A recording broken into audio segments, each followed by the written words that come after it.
Aproveitar a vida, tirando proveito da oportunidade. Apesar de sagrada a existência material, é necessário que ela seja útil para o espírito.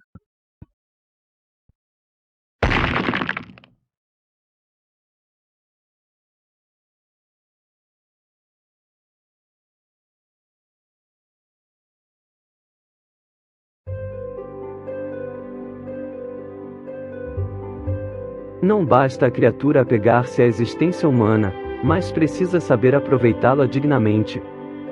Livro Nosso Lar. Prefácio Novo Amigo. Como aproveitar a existência na carne? Primeiro, devemos saber a nossa origem espiritual. Segundo, sabermos por que estamos aqui. Terceiro, devemos saber o que nos espera a vida futura. O Espiritismo nos revela as nossas origens, por que estamos aqui e para onde iremos no futuro. Somos imortais, em uma experiência temporária, pedagógica, em uma existência carnal. Viver sabendo que essa vida material é temporária. Viver sempre trabalhando para conciliar a vida material com fé na vida espiritual que continua no além-túmulo. O livro Sexo e Destino, do espírito André Luiz, discografia do médium Francisco Cândido Xavier, vamos encontrar uma informação curiosa sobre o aproveitamento das reencarnações. No Instituto, no mundo espiritual, chamado Almas Irmãs, fundado para levar socorro aos irmãos necessitados após a desencarnação e reeducação sexual.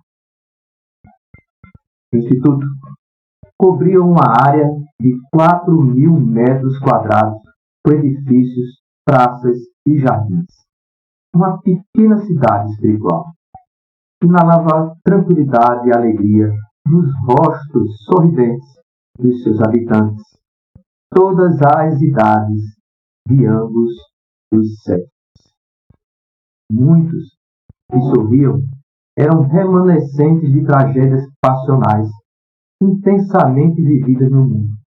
Agora pacificados, depois de períodos de tratamento, conseguiram reprimir as crises de insânia, onde se renderam ao desequilíbrio mental. Outros se encontravam internados em manicômios dentro das instalações do Instituto, recebendo tratamento específico, retirados das falanges das regiões tenebrosas. A grande maioria por terem fracassado espiritualmente nas suas experiências na reencarnação, por terem aproveitado a vida material, em detrimento dos valores imperecíveis que exigem respeito a si mesmo e ao direito do próximo. Eram, na maioria, provindos de regiões purgatoriais, após sofrerem as consequências dos vícios e paixões que cultivaram quando encarnados. Após rigoroso exame, eram admitidos no Instituto, onde eram preparados em longos estudos e meditações para uma nova reencarnação no ambiente em que faliram, quando possível, na família consanguínea em que fora vítima ou algoz. Todos os conhecimentos conferidos no Instituto teriam que ser aplicados na prática na futura reencarnação.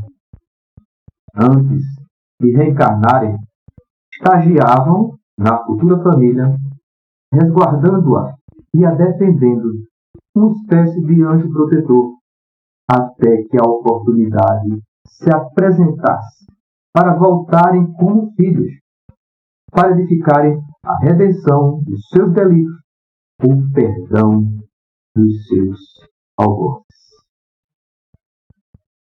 Planejada e acompanhada pelo Instituto, a reencarnação do indivíduo vinculado à organização registrava em todos os seus créditos, contraídos e dos débitos, examinados periodicamente para efeito de auxílio, maior ou menor, dependendo da lealdade às obrigações que se comprometeram de cumprir antes de reencarnar.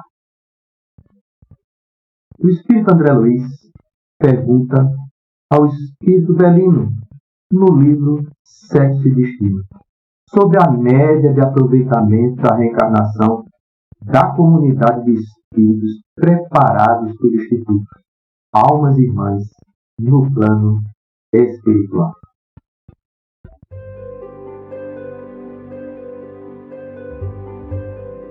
Indaguei de Belino se conhecia a média geral de aproveitamento na comunidade e ele informou que sim, acentuando que, em 82 anos de existência, o Almas Irmãs, que detinha habitualmente uma população oscilante de 5 a 6 mil pessoas, apontava, no coeficiente de cada 100 estudantes, 18 vitoriosos nos compromissos da reencarnação, 22 melhorados, 26 muito imperfeitamente melhorados e 34 onerados por dívidas lamentáveis e dolorosas.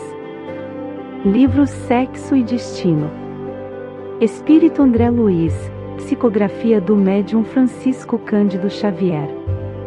Editora FEB. De cada 100 estudantes, apenas 18 vitoriosos nos compromissos da reencarnação. É muito pouco, não acham? 22 melhoraram sua condição. 26 muito imperfeitamente melhorados. 34 contraíram dívidas lamentáveis e dolorosas. Como é difícil vencer o mundo. Jesus já sabia disso. Por isso, providencia esses vários institutos no mundo espiritual para nos educar e fortalecer.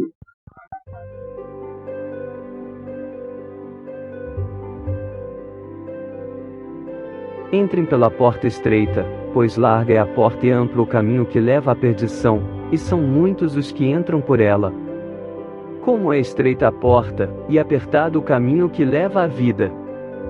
São poucos os que a encontram. Mateus 7, 13, 14.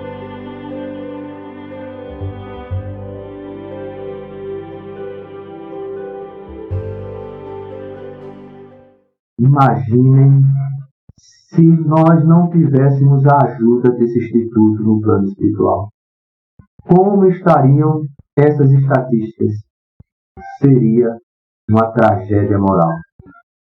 Há inúmeros institutos como esse espalhados pelo nosso orbe no plano espiritual, com as suas tarefas específicas, reeducando os espíritos para seu engrandecimento espiritual e, através das provas e das tentações na reencarnação, concluírem que realmente evoluíram e são fortes para novos desafios.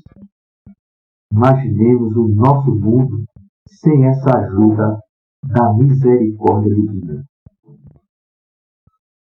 Não falta esforços, sacrifícios, ternura, expectativa dos amigos desencarnados que trabalham pelo nosso sucesso na reencarnação.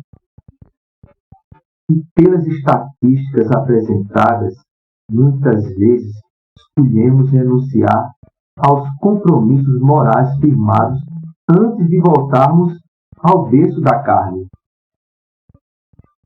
Também não faltam desolação por parte desses benfeitores quando nos veem escolher o pior caminho, pois geralmente nós não nos encontraremos para o abraço amigo após a reencarnação, pois seremos atraídos automaticamente às zonas inferiores, onde por vezes passamos muito tempo em desequilíbrio.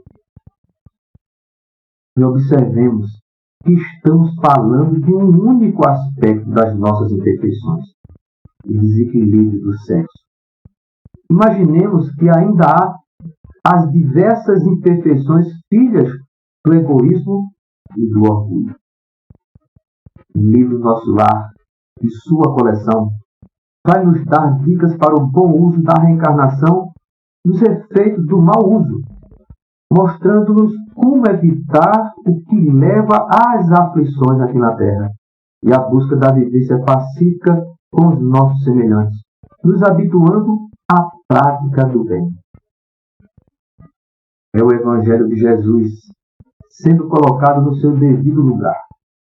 O Evangelho de Jesus é o nosso guia de esperança. É um manual prático do amor universal.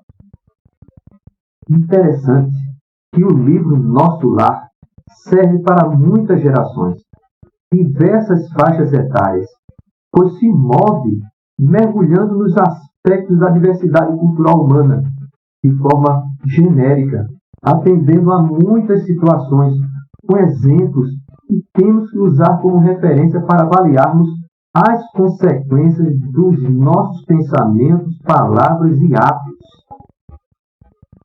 A vida, com o Evangelho de Jesus, entendido pelos aspectos do espiritismo, filosófico, científico e o religioso, torna o fardo da vida em um mundo moral de provas e expiações mais leve, e o jugo do sacrifício da nossa reforma íntima mais suave.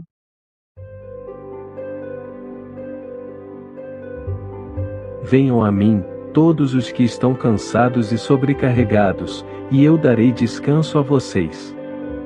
Tomem sobre vocês o meu jugo e aprendam de mim, pois sou manso e humilde de coração, e vocês encontrarão descanso para as suas almas.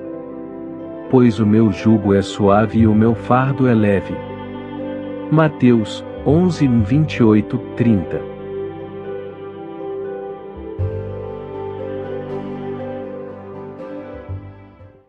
O Espiritismo e o Cristianismo ensinam a mesma coisa, usando o princípio da reencarnação como base, revelando o amor e a misericórdia de Deus por suas criaturas. A vida é abundante, além das fronteiras da vida corpórea, continuando no mundo infinito da dimensão espiritual. Jesus veio ensinar que esse mundo espiritual existe, e o livro Nosso Lar veio para revelar como é dinâmica e diversa a vida verdadeira.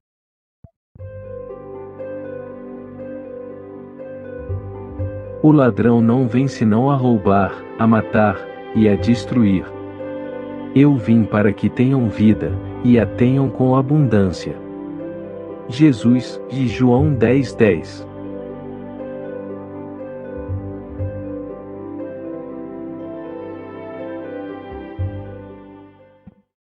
Há um longo caminho a percorrer, uma jornada difícil a trilhar, cuja porta é estreita, pois o nosso egoísmo é um terrível algoz que cria obstáculos para a nossa felicidade. Vamos estudar mais e aplicar mais o Evangelho de Jesus à luz do Espiritismo. Grande abraço a todos e a todas, saúde e muita paz.